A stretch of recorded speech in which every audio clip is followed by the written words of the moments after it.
מדובר בזורקי אבנים. כמובן, ההתנהגות הרגילה, מתנהגים בנימוס ובאסרטיביות. לא הורסים כלום, לא שוברים כלום. בסך הכל המשימה להביא את האנשים וחוזרים לפה.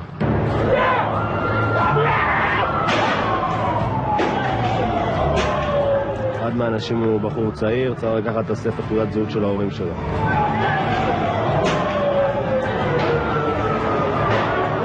פינת נשקים ויוצאים החוצה.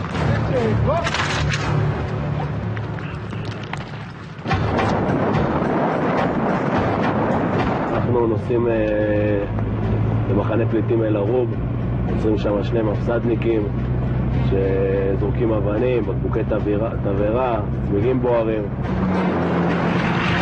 מה שקורה בדרך כלל במעצרים האלה, אנחנו מוצאים את אותם זורקי אבנים.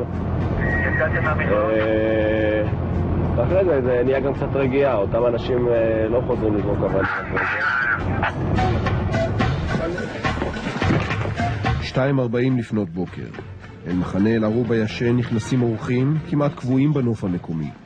המפתח להצלחה שלהם הוא השקט, לבוא, לעצור וללכת, מבלי שאיש יבחין בקיומם. אחרי כמה דקות הם מגיעים אל הבית הראשון ומקיפים אותו.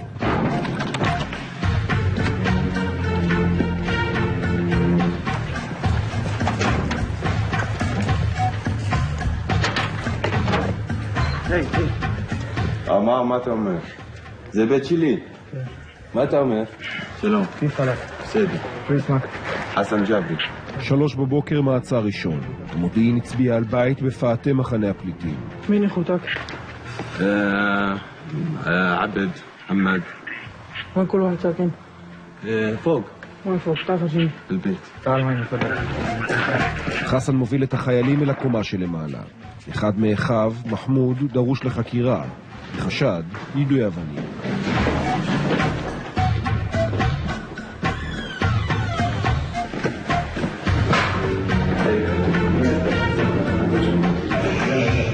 انت محمود يا زلمه؟ היי! تعال معي من فضلك يا زلمه. كل شيء تمام. اسمعني. ايه. نعم. جيب بلوزك، جيب بوتك من فضلك. עושה לו בדיקה, תראה שזה לא. لما ليش في تسمية؟ הכל בסדר, סערי, תגיד להם שהכל בסדר? كل شيء تمام يا ما فيش حاجه تخافي.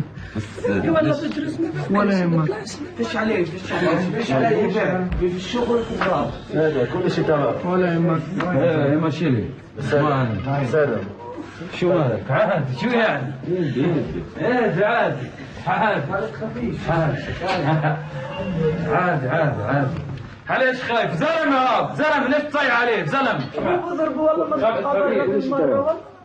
فيش حدا بيطلع. خلاص روح مش عليه شيء תורידו אותה למטה. يا اخي مش الخائن ما تضربه ولا تصيبه ما تمد ايدك عليه فوت لجوا. يا اخي مش الخائن התמונות האלו לא קלות לעיכול. תהילה אין כאן, גם לא מנצחים. חיילים נכנסים למחנה פליטים ועוצרים נערים, לעתים כמעט ילדים. אלא שהמציאות מורכבת הרבה יותר. העצורים הלילה חשודים בארגון יידויי אבנים על מכוניות ישראליות, תוך שהם מסכנים חיי אדם.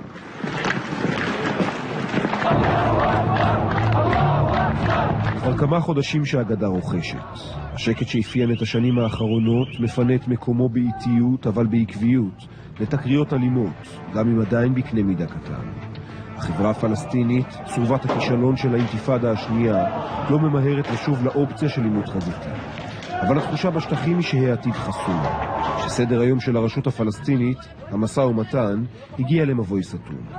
ובתנאים כאלו מנסים שיטות חדשות, למשל פנייה לאום, תמיכה בחרמות, הקמת מאחזים פלסטינים וניסיון לגרום לדלגיטימציה של ישראל. וכן, גם אבנים, הרבה אבנים.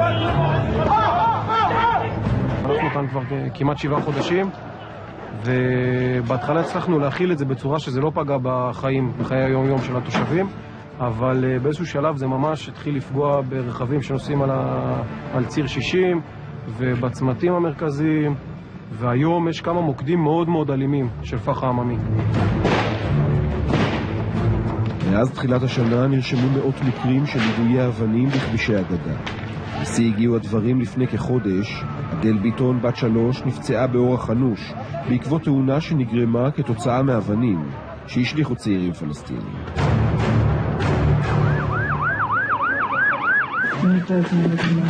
تعرفهم؟ ما بعرف. أنا ما بعرف حد. ده في المخيم. بعرفش يعني أنا بدرس الشهر. أنا بدرس ثلاث.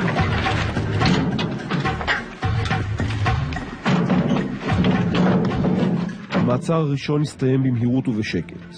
ממשיכים. בני המ"פ מוליך את החיילים בסמטאות המחנה ליעד הבא. אלא שבסביבה הצפופה הזאת בדרך כלל צריך לאלתר. החיילים אוספים מודיעין תוך כדי תנועה, פעמים רבות עוברים כמה בתים, עד שמגיעים ליעד. והיעד השני שהם מחפשים עכשיו הוא בן 15.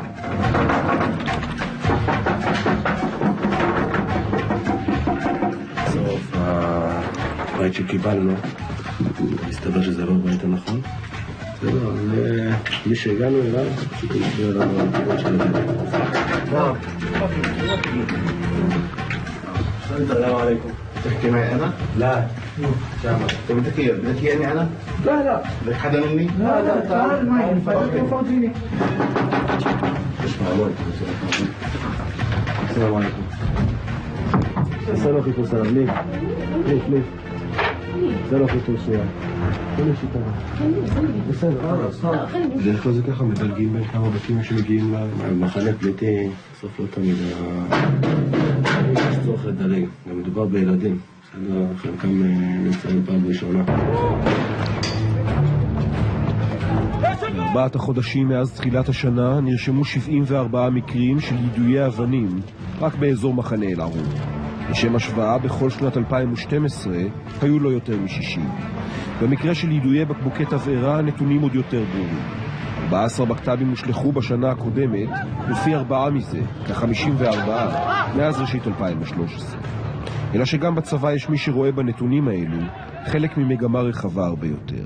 אי אפשר להבין את העיר חברון או בכלל את איו"ש בלי להסתכל מה קורה מסביבנו. היום האזרח הערבי הממוצע הוא לא יותר אזרח כמו לפני 10 שנים. התודעה היום של האזרח היא הרבה יותר חזקה. רואים את זה בכיכר תחריר, ובצורה לא מפתיעה גם רואים את זה בתוך חברון וברמאללה. כלומר, האזרח היום מרגיש יותר את הכוח שיש לו, והוא מפגין את זה. הפגנות שפעם לא ראינו בגלל החשש מהשלטונות או מהמנגנונים, אז היום בפירוש אנחנו רואים יותר תעוזה. אגב, זאת בעיה לא רק למול, כמו שרואים פה, למול ציר 60, אז גם בעיה בסוף שלמשל המנגנונים הפלסטינים צריכים לדעת להתמודד איתה. אנחנו רואים פה הרבה יותר הפרות סדר, גם למול למשל אי תשלום משכורות או יוקר המחיה. האזרח הערבי היום יוצא לרחוב והוא מפגין.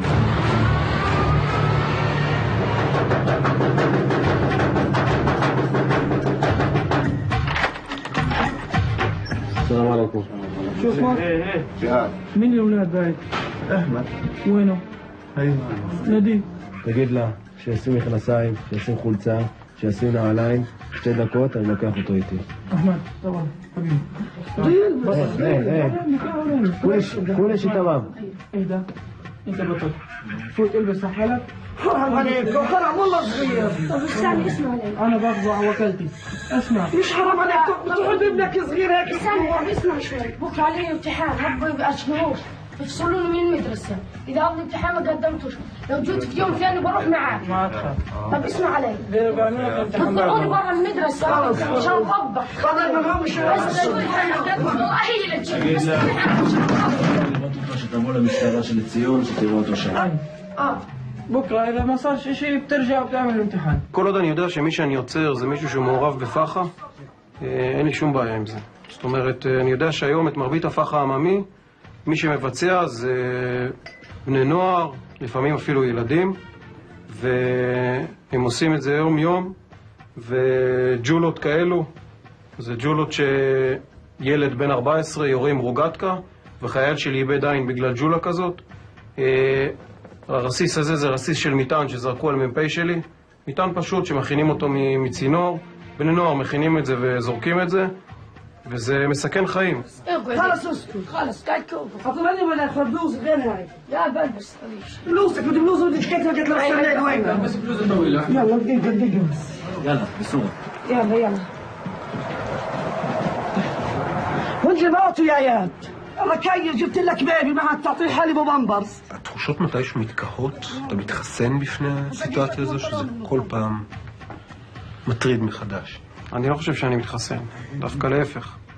ככל שעובר הזמן והשנים עוברות, כשאנחנו עוסקים בפעילות שכזאת, אתה יותר מצליח להבחין בתחושות של הצד השני. אתה יותר מצליח לחוש את הצד השני, נקרא לזה, ולהבין מה הוא מרגיש. ולילה, לילה, יום, יום, אתה פוגש את האנשים, אם זה במיטות, אם זה בדרך לעבודה, אם זה בטרמפיאדה או באוטובוס, את הפלסטינים, ואתה מבין אותם. יאללה, סלام עליכם לכולם. انا ما حكيت خلاص يلا يا احمد يلا ودعتك لله يا ودعتك لله الله يسهل دربك. أول مرة بيعقلون؟ اول مرة اول مرة العمر خلص صغير. خايفة أنت؟ لا لا والله خاف انا معاني ليش خاف؟ والله بخاف على بالي الله يسهل عليه ودعته لله. כשהשחר עלה על המחנה, הכוח כבר יצא משם עם שני עצורים. המשימה הושלמה. מחמוד המבוגר מבין השניים, שכבר ישב בעבר בכלא בשל זריקות אבנים, שוחרר כמה ימים אחרי המעצר הזה. אחמד הצעיר מביניהם, הוא עבר למעצר בכלא עופר. אתמול הוגש נגדו כתב אישום בגין זריקת אבנים. מן הסתם גם הוא ירצה תקופה בכלא, וישוחרר בעתיד הנראה לעין. סביר להניח שהוא או חבריו ישובו לידות אבנים, אולי אפילו יותר מכך. הם יעצרו מחדש, ישפטו, יאסרו וישתחררו, וחוזר חלילה. לאותו מעגל קסמים ללא מוצא, שבו התמונות זהות כבר שנים, רק הפרצופים והשמות משתנים. כל צעד בטוח בצדקת דרכו, בעליונותו המוסרית, ובינתיים ככל שחולף הזמן, התהום רק הולכת ונפערת. המפגש הולך ומתרחק. תגיד, אפשר להיות אופטימי עם המציאות הזאת? אתה אופטימי? אני אופטימי. לעתיד טוב יותר? כבר עכשיו טוב. אני מאמין שאנחנו נמשיך לחיות על חרבנו בתקופה הקרובה, או בוא נגיד בתקופה הנראית לעין, והיום אני עושה את זה, וההורים שלי עשו את זה לפניי, סבא שלי עשה את זה לפני כן, וגם כנראה גם הילדים שלי יצטרכו לעשות את זה. ולכן אני מבחינה הזאת לא אופטימי.